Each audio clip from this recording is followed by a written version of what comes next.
Do you have low back pain? Is it stopping you from doing what you love to do day in and day out? Well, in today's video, we're going to be talking about some potential mechanisms that might be contributing to that and some exercises you can do at home to help start alleviating that pain.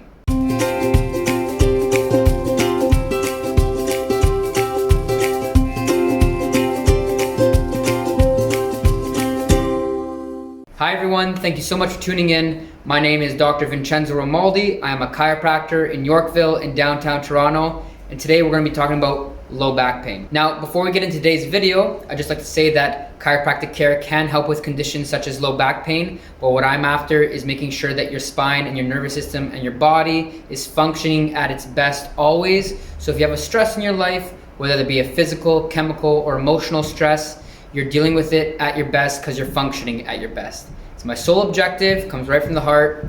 Now that that's said, let's get into today's video. There are many causes of low back pain. Today what I'm going to be addressing is some biomechanical alterations in your posture and your low back that could be contributing to your back pain that you're experiencing. What I'm referring to is a syndrome called lower cross syndrome. Now, if you watch my previous video on upper cross syndrome, it's similar concept, just in the lower part of your spine. Now, what's involved?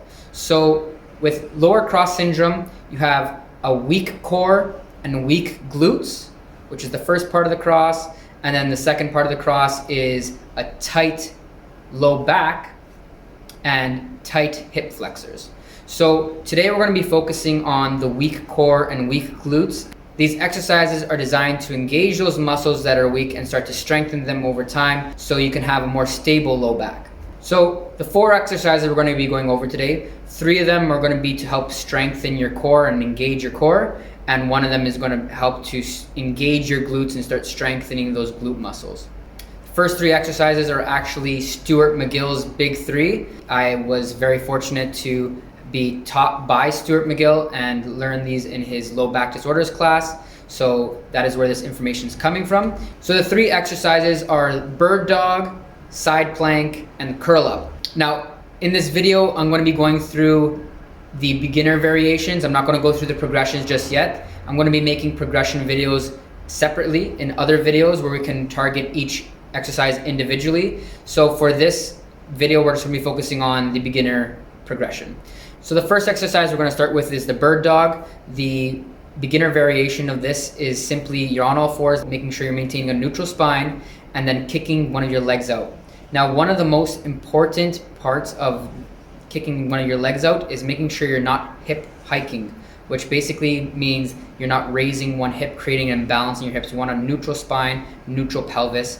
And so simple correction is just simply internally rotate that hip a little bit, and that will help to neutralize the pelvis and get a better core engagement, more balance in that pelvis there. Now, this is a beginner variation. If you want to take it one step further up, you can extend your opposite arm like so. And again, just making sure you're maintaining a neutral spine throughout. So in the beginning position for the side plank or the side bridge, you want to be on your side, supported by your hip and your elbow in the starting position.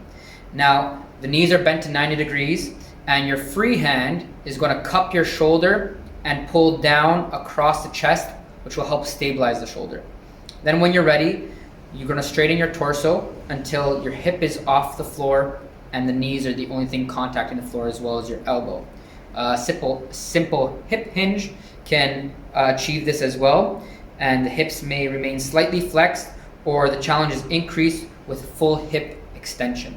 So this is the first progression of the side bridge, and again, we will go over more progressions of the side bridge in a separate video where we can focus more just on the side bridge and the progressions that you will be going over to make sure that you're getting the best core engagement and strengthening exercises as possible. The next exercise we're going to be doing for your core is called curl up, and that will complete the big 3.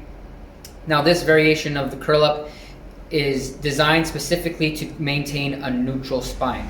A lot of people, when they do a curl up, they're flexing their neck, and it's putting a lot of pressure on the neck musculature and joints in that area. So what we want to be doing here is focusing on maintaining a neutral spine. The starting position for this, you're going to be lying on your back. You're going to be placing both your hands under your low back to promote that curvature there, to keep a neutral spine, and then raising one leg to 90 degrees, keeping the other one relaxed on the floor. So that's gonna be starting position.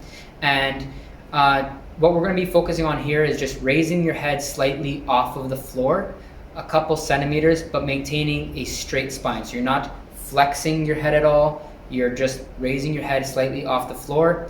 And some people experience neck pain while doing this. So to avoid the neck pain, what we're gonna be doing is pushing your tongue to the top palate of your mouth, which will help to engage more muscles here, stiffen up the neck, and help avoid neck pain during this motion. That concludes the big three. For each of those exercises, you want to be holding those positions for anywhere from 5 to 10 seconds based on where you're at, and you want to be doing 3 sets of those. Typically, you want to be doing them once in the morning, once at night, but once a day should suffice for getting started. Now let's get into engaging those glutes and start to strengthen those glutes. So to engage the glutes, what we're going to be doing is a butt bridge or a back bridge, and this will help to engage mainly your glute maximus. So what you want to be doing is lying down on your back as a starting position with both your knees bent to 90 degrees. Then from here, you're going to be raising your hips off the floor, but prior to lifting your hips, you're going to be focusing on is engaging your glute maximus. And a simple way to do this is envision a penny in between both of your butt cheeks and trying to squeeze that penny without letting it drop. Once you've done this, then you're ready to lift your hips off of the floor and engage that back bridge or that butt bridge. From here, to further engage your glutes, your feet are planted firmly into the floor while spreading your toes outward.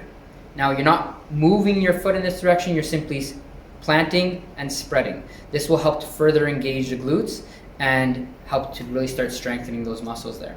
So those are some tips on how to start engaging and strengthening the weak muscles associated with lower cross syndrome.